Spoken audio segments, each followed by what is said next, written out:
you, Mr. Chairman. Well, it's obvious which members have been here and which members haven't. And this normally a title and commencement date would be a relatively short debate, but on this particular occasion, it's likely to be much longer because I don't think I have ever seen a bill with such a dog's breakfast of a supplementary order paper to do with the commencement date. Sir, I'm going to start off by reading it to you, because normally a commencement date just has a date. You have a date, but in this, sir, in clause 2, subclause 6 is going to replace 40 and 41. Which is on line 16 of page 6. And in fact, sir, if you look at the bill as it stands, the commencement date runs from line 4 on page 6 through to line 14 on page 7. I've never seen such a complex commencement date, sir, and if that wasn't good enough, it is subject to 1, 2, 3, 4, 5, 6, 7, 8, 9, 10, 11, 12, 13, 14, 15 separate amendments as part of the supplementary order paper. And, sir, you can expect members of the opposition to be debating every single one of these amendments to the commencement dates, because, sir, we think it's important that the government is held to account and to ensure that it works well. So going first of all to section 1, subclause 2.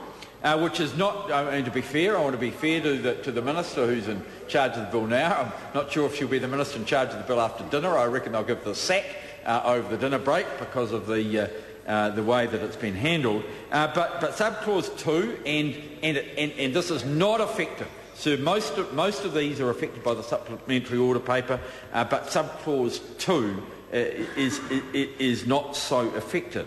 But section 104 is treated as coming into force on the 1st of January 2005. And so I just want to ask the government, what sort of retrospective approach are they taking to legislation? And sir, this is the section of part 7 of the legislation, which I didn't get to when we were working our way back through. So cruelly interrupted and only got 2 calls on it. So section 104 is Goods and Services Act, section ED43 of the Income Tax Act, which the changes to which are treated as coming into force in January 2005. And I want to seek the obvious assurance from the Minister that these changes are beneficial to taxpayers and are not negative.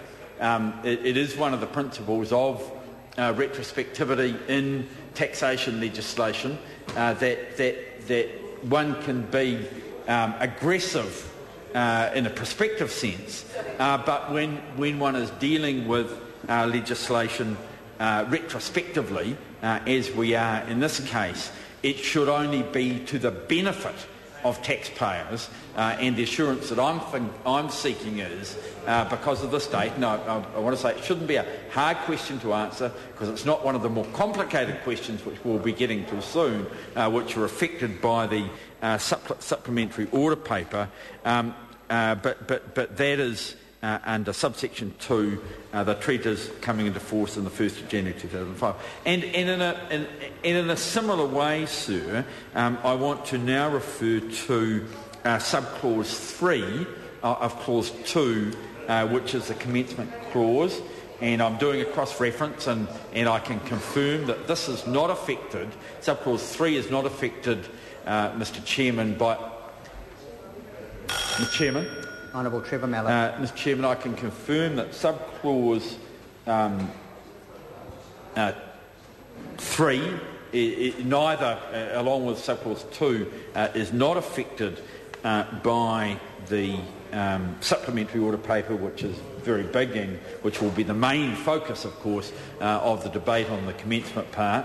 But it goes through 88, 89, 90, 92 and 93 of the legislation. And sir, these are the matters which relate to a matter which we had quite a lot of discussion on. Interesting discussion with the Honourable Peter Dunn on the question of allowances.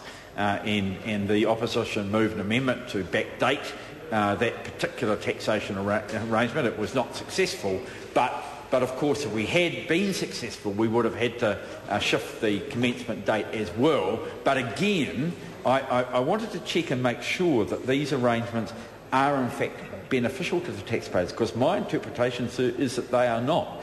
That there is a widening from board to allowances, which means that some people are going to be treated adversely.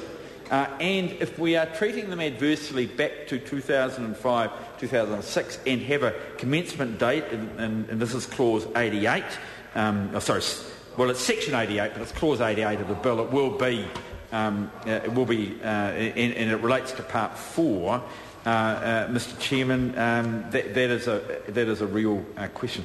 So the next question I've got goes to 89, because what I can't tell, we have 89 being. Sir, my eyes can't quite see. Is 89 struck out in the commencement date? Can I just check with the officials?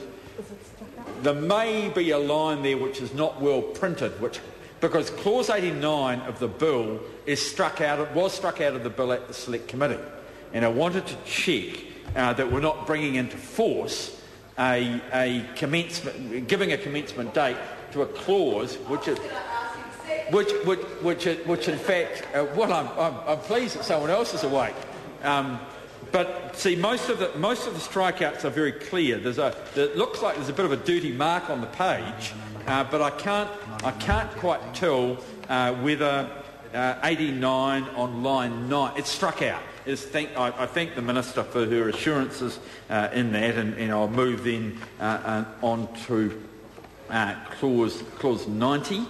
And Sarah, again, that's one of the areas where I don't think there's a lot of debate about it, and therefore I will not focus on it, especially on the commencement date.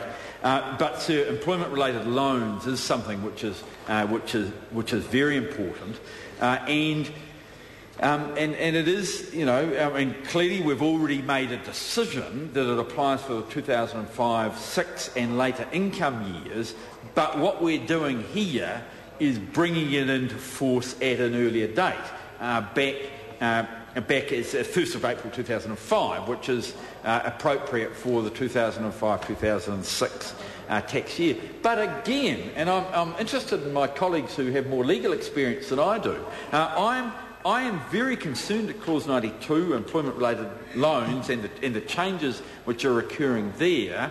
If we are in fact bringing this legislation in as being treated, it's deemed. I mean, it's treated, it's deemed. Jeffrey would hate this, a deeming provision of the sort. Jeffrey. Well, no, I think ever since it became Attorney General, they started going downhill for Jeffrey at that point, and we had a few deemings. But there's effectively a treated is coming to force, which I think means the same as deeming in this context. No, this is actually in the bill. It's in the I'm only up to clause 3 so far of the commencement provisions. Sorry to interrupt the honourable member. I'm sorry, the committee is suspended for the